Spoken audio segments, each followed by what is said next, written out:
Peregrino.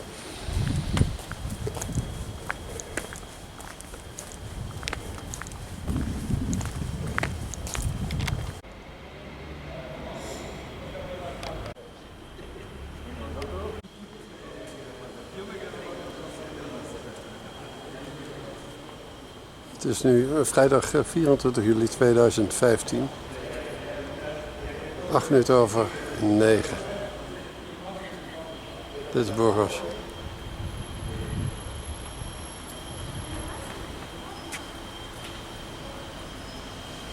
Aan de Camino de Santiago.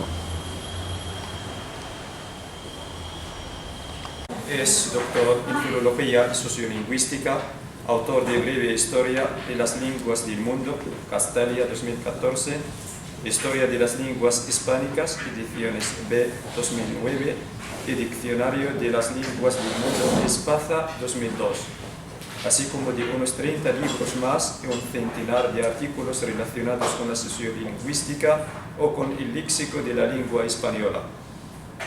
En el pasado curso ha sido profesor visitante en la Universidad de Bretaña, Francia, y en la Universidad de Virginia, de Estados Unidos. Les dejo con el profesor Rafael de Luján. Muchas gracias. Queridos colegas, queridos amigos, mi ponencia, lo anuncio, es revolucionaria. Y sé que muchos de vosotros no vais a estar de acuerdo con lo que voy a decir, con la mirada con la cual voy a mirar la definición de lo que son lenguas propias y lenguas extranjeras. Me han alegrado mucho la ponencia de María José y la ponencia de Svetlana, que van en la misma línea, ¿verdad? Yo también, pero doy un paso más, así que van seguidas las tres en este sentido. Sin lengua, sin idioma, no seríamos nada. No podríamos hacer nada en el mundo. Imposible interpretarlo. Con el don de hablar hemos llegado a ser semidioses. Con muchas lenguas para una sola nación, como por ejemplo la europea, reconozcámoslo, somos una calamidad. Ni entendemos lo que hay que hacer, ni entendemos cómo hay que hacerlo. La habilidad de hablar varios idiomas, de la cual mucha gente se vanagloria, puede ser un bien, estoy de acuerdo en que hablar varios idiomas puede ser un bien, pero la habilidad de mantener la boca cerrada en cualquier idioma es algo que no tiene precio. Una lengua que no se usa, estoy de acuerdo contigo, Svetlana, es que no sirve una lengua que no se usa. No sirve, por eso es tan difícil dar un curso, como tú decías, de 3 horas semanales o 2 horas semanales durante un trimestre. ¿Y qué vas a enseñar en español en ese curso sin ambiente, sin nada? No sirve. Una lengua es útil únicamente si es necesaria. Una lengua pasa a formar parte de la identidad de un individuo cuando hace falta, de manera natural. No hay individuos sin lengua. La materia es consustancial y si se necesita otra lengua, se añade, sin esfuerzo, sin asistir a clases, sin matrículas, sin polémicas, sin preguntas, sin dudas, sin exámenes. Se añade siempre que sea el momento, con la misma naturalidad que aprendemos a andar, o a contemplar un paisaje, o a distinguir las plantas. ¿Y cuál es la lengua de una persona? ¿Cuál es la lengua materna o la lengua propia de una persona? Pues la respuesta es muy sencilla, la que necesite, o dicho de otra manera, las necesarias. Los hablantes se apropian de una o varias lenguas según el ambiente que le toca vivir. Y no podemos elegir la lengua que nos toca. A mi parecer, son 4 los tipos de personas en función de las necesidades lingüísticas, a pesar de que los límites nunca sean exactos. Cada uno de los que estamos aquí pertenece a una de estas 4 categorías, y hay Todas las categorías están aquí representadas en esta clase. Vais a ver que os podéis identificar con una de las 4. Las 4 categorías son hablante plurilingüe, hablante ambilingüe, hablante bilingüe y hablante monolingüe. Las 4 cubren sus necesidades comunicativas con 3 o más lenguas, con 2, con 1,5 o con una sola. Y las cubren igual de bien unos que otros. Y vamos a ver un ejemplo de cada uno de estos hablantes. Primer hablante, el plurilingüe. Khaled ha nacido en Samarcanda y articuló sus primeras palabras en la lengua de sus padres, que es el tayiko. Es un ejemplo sacado de nuestro coloquio en Tashkent. El tayiko es una variedad del persa poco usada en la transmisión cultural escrita. Su ciudad, la ciudad de Khaled, no usa el tayiko en la enseñanza, sino el ruso, que es la lengua vehicular de la antigua Unión Soviética, una lengua viva en colegios y universidades de la nación. Pero en Samarcanda, y sobre todo en Tashkent, la lengua nacional no es ni el ruso ni el tayiko, sino el uzbeko, incentivada por las autoridades y que empieza a introducirse en la transmisión cultural después de una normalización lingüística.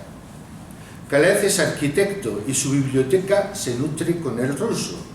En las relaciones laborales usa el uzbeko y con su familia y con los amigos de la infancia utiliza el tayiko. Su lengua propia, permítaseme expresarlo así, no es una, son 3, tayiko, uzbeko y ruso. Las 3 usadas como si fuera una. Su patrimonio léxico es grande, su habilidad expresiva encomiable, pero eso no lo señala en su currículo. De ninguna de esas 3 puede prescindir en su vida. Si prescindiera, supondría una merma en su comunicación. Khaled, por tanto, dispone de 3 lenguas propias.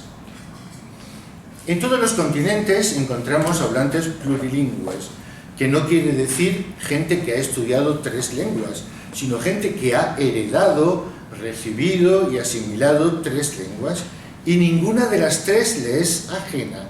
Se identifica con las 3. Ni siquiera podríamos decir que el tayiko es la principal porque es la lengua de su madre, que también habla, por cierto, las otras 2, y ni siquiera que muestra más afecto por el uzbeko que por el ruso. Son 3 lenguas distintas con una función única, la comunicación. 3 lenguas que funcionan como lengua propia. La propiedad de 3 lenguas es casi inexistente en América, donde la llegada de las lenguas europeas eclipsó a las vernáculas, pero muy frecuente en África, donde a la lengua de la tribu se añade la lengua de la nación y a esta la del comercio, que puede ser el suajili, el wolofo o el hausa, o la del desarrollo cultural, que son fundamentalmente 2, el inglés y el francés. En África, y también en el este asiático, encontramos hablantes que para sus necesidades comunicativas necesitan 4 lenguas, y este tipo de hablante no es una excepción. Segundo tipo de hablante, el ambilingüe. Esto es un término nuevo, propio mío, que lo llamo así, el hablante ambilingüe. José Luis García ha nacido en Barcelona. Con su familia habla catalán, pero el castellano, que es como allí prefieren llamar al español, entra en su vida y en sus antepasados desde hace 5 siglos, con tanta frecuencia que se convirtió igualmente en lengua propia. Es médico traumatólogo en el Hospital Valle Hebrón, y como existe cierta presión en Cataluña para evitar lo español, siempre que sea posible, se expresa en catalán con gusto, pero son muchas las ocasiones en que a lo largo del día necesita la lengua común de los periódicos, en internet, en los libros, con los compañeros, con los amigos de sus hijos, en la televisión, en la radio, etc. Atento a las modas, suelen llamarlo Josep Lluís, y preferiría no apellidarse García. Si fuera fácil, lo cambiaría por Garcés. Sabe que necesita dos lenguas, que ambas forman el grupo de las propias.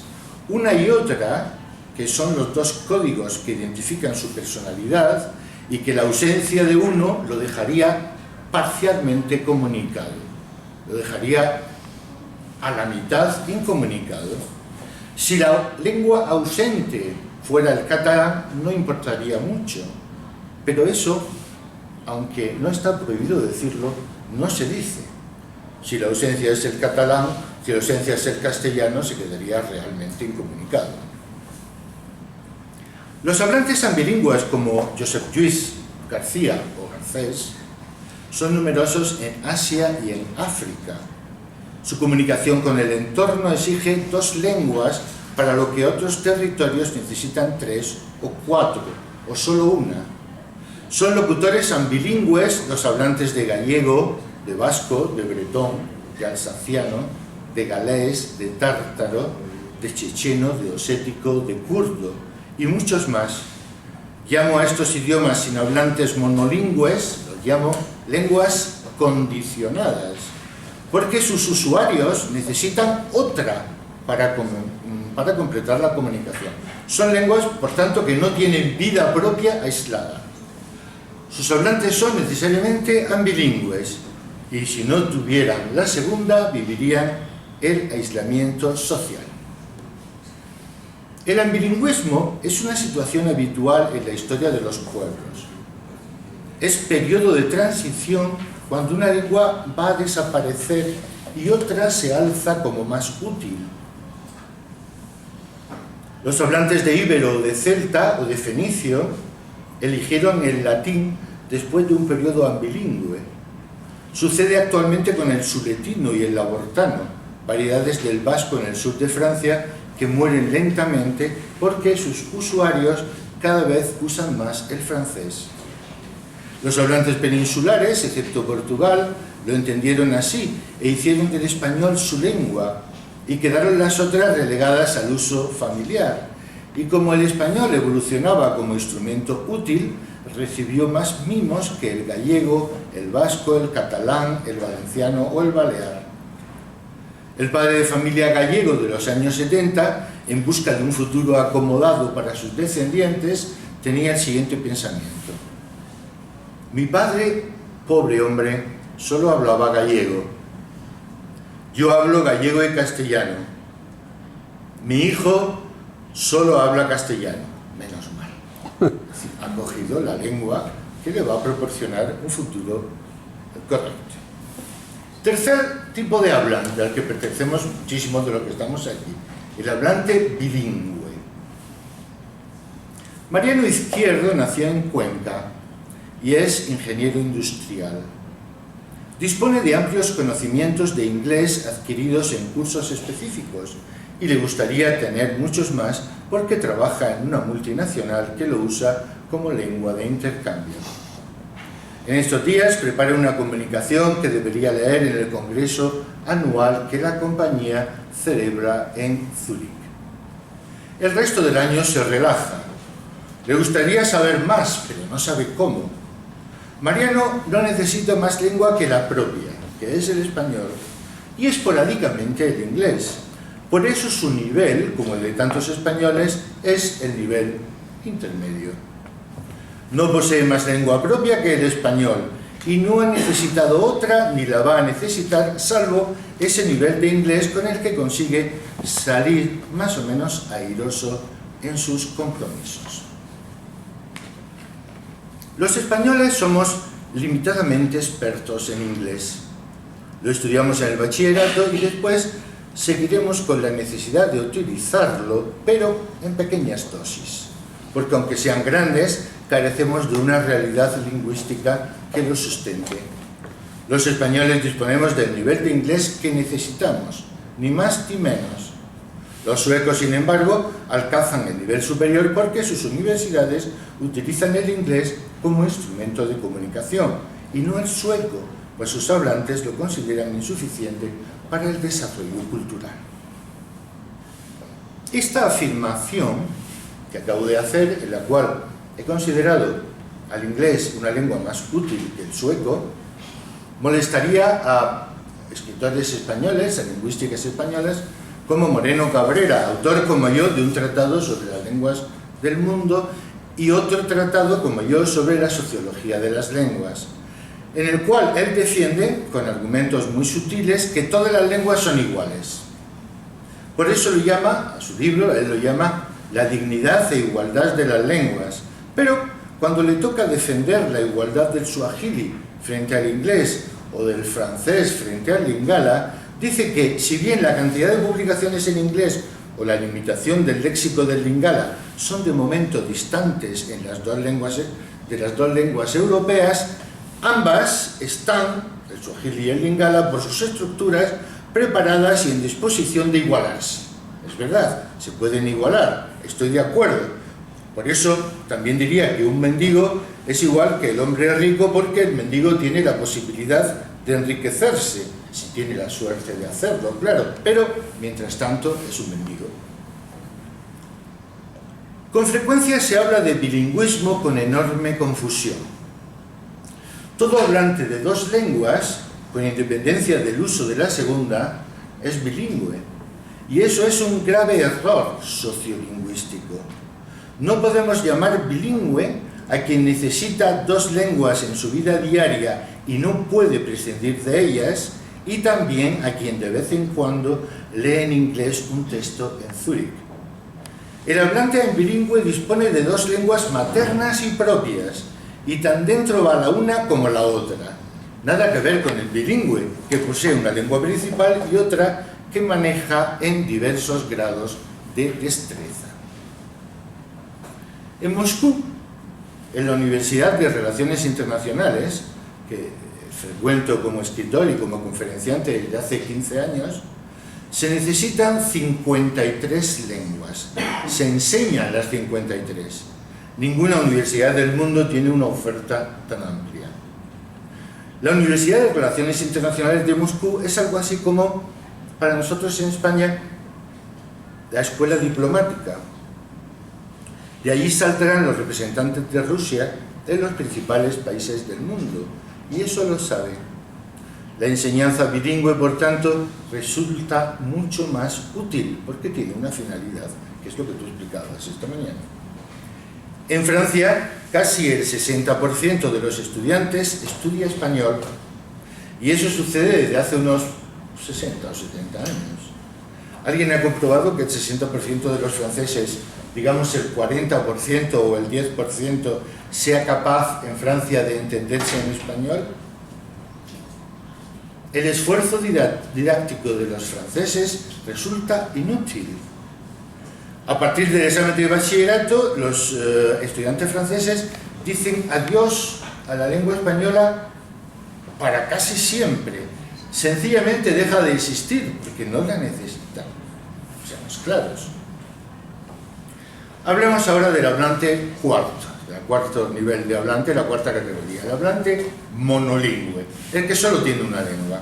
Americano. Steve Bull. Steve Bull nació en Londres y nunca ha sentido la necesidad de añadir lengua alguna a la propia, a pesar de que suele pasar sus vacaciones en el club de golf de Turre, en Almería, y que ha viajado por toda Europa. Nunca se ha esforzado por hablar otra lengua, ya se encargarán los demás de balbucear la suya. Los hablantes monolingües cubren sus necesidades de comunicación con una sola lengua, la materna, que coincide con la del entorno, con la vehicular y con la de ampliación cultural. El inglés, lo voy a decir con énfasis, es la lengua única para la ciencia y la única realmente útil para mantener hablantes monolingües. Solo una minoría de estudiantes anglófonos se acerca al estudio de las lenguas extranjeras. Para algunos lingüistas españoles, Los hablantes de lenguas poderosas, cito literalmente, disponen de los medios coercitivos para que sean los demás quienes hablen, lean y escriban inglés. Cierro la cita. Lo dice Enrique Bernaldez en un libro, es profesor de la Universidad Complutense, que se llama El lenguaje como cultura, en la página 77. Pues bien, no estoy de acuerdo. Cuando las lenguas se imponen, no se aprenden. No se puede aprender a la fuerza. Las lenguas se aceptan cuando hacen falta y se rechazan cuando no hacen falta. Nadie obliga a estudiar inglés. Unas 20 páginas dediqué en mi breve historia de las lenguas del mundo a enumerar las razones por las cuales el inglés se ha convertido en la mayor lengua vehicular que conoció la humanidad. Y en ningún momento encontré que nadie imponga que aprendemos inglés. En Estados Unidos, por su parte, no es obligatorio estudiar lenguas extranjeras. Las estudian quienes han de hacer uso de ellas. El pasado mes de abril fue contratado como profesor visitante en la Universidad de Virginia Tech, que es la más grande, la más numerosa de Estados Unidos, una universidad pública, 40.000 estudiantes. Solo unos 300 estudian lenguas extranjeras, la mayoría de los cuales estudian español. Le sigue de lejos el francés, solo unos pocos alemán y media docena estudiaba ruso. Y ahí desaparece la sección de lenguas extranjeras. Es decir, el 95% de los estudiantes prescinde de las lenguas extranjeras. Para el 95% de los estudiantes norteamericanos, las lenguas extranjeras son una cosa exótica que pertenece a nosotros. Son solo hablantes de inglés y nada más. Y les trae sin cuidado no saber lenguas extranjeras. Y no les importa. Y defienden toda su vida con las lenguas extranjeras. Tenemos, por tanto, hablantes monolingües como Steve Bull, que no estudia ninguna lengua porque con el inglés cubre sus fines.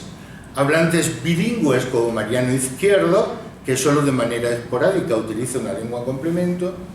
Hablantes ambilingües de catalán-español, de galés-inglés o de alsaciano-francés, como Josep Lluís Garcés, que necesita dos lenguas propias en un territorio donde las dos están presentes día a día. Y tenemos hablantes plurilingües como Khaled, que pasa del tayiko al uzbeko y del uzbeko al ruso como si usara una sola lengua.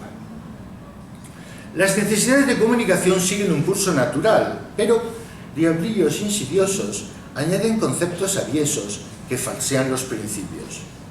Como tantos otros elementos del hombre, algunas lenguas en contacto con otras se valoran según las influencias de los grupos de presión. Imaginemos que necesitamos cortar un trozo de madera y disponemos de dos sierras.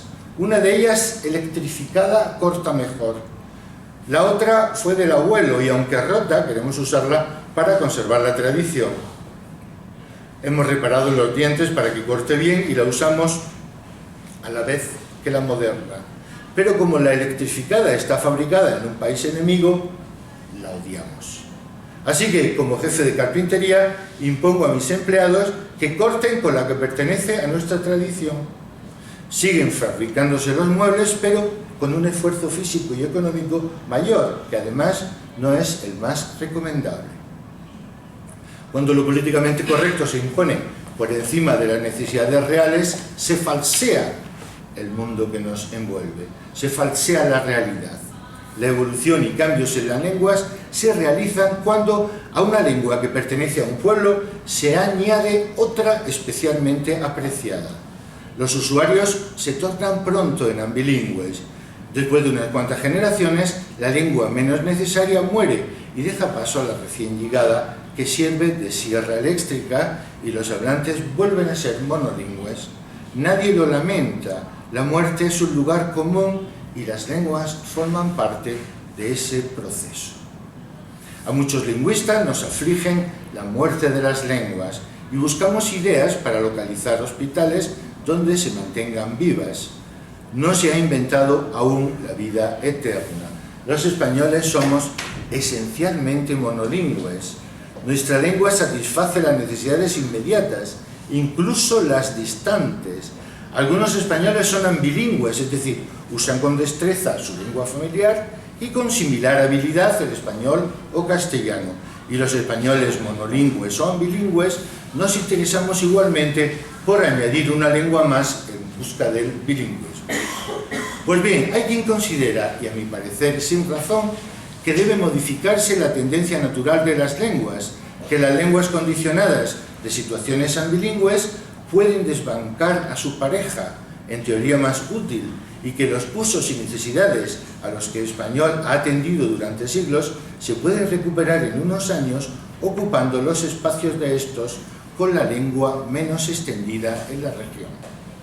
Si esto sucediera, sería la primera vez en la historia que se da un vuelco a la tendencia natural de las lenguas. Me muestro a favor de todo lo que los hablantes quieran hacer con sus lenguas, de la misma manera que estoy a favor de todo lo que quieren hacer con sus vidas, pero en contra de las imposiciones de jefecillos y carguillos teñidos de azul o de rojo o de morado o de naranja o más o menos verde o disfrazados de corderos. La mejor política lingüística es la ausencia de política lingüística.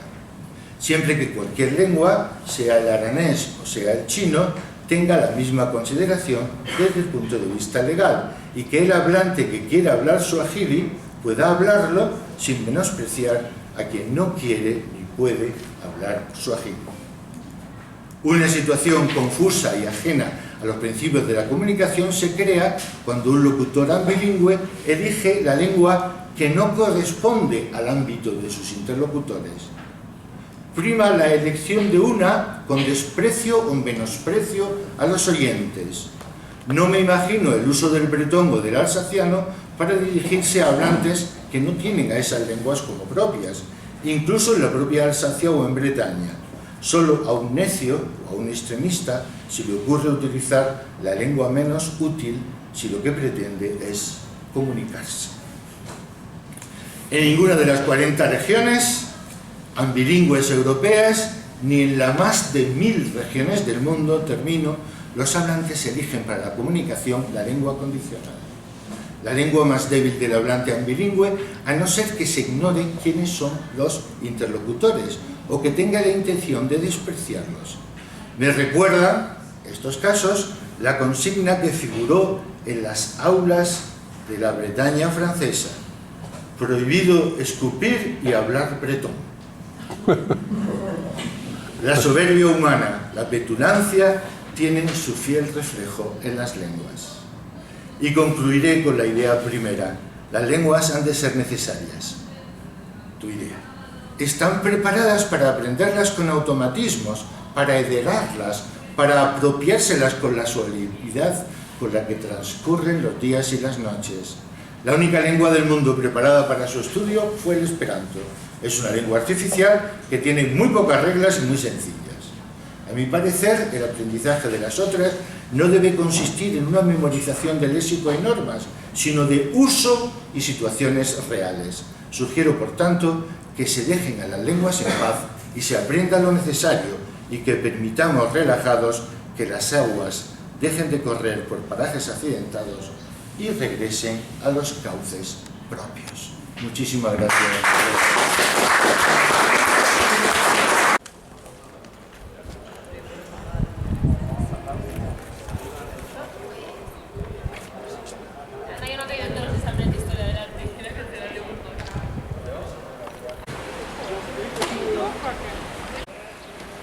Mira, tú tomando fotos, tómame una foto bonita, el fotógrafo, aquí con mi teléfono. Muy bien, Hola, Ana. saludos de Burgos.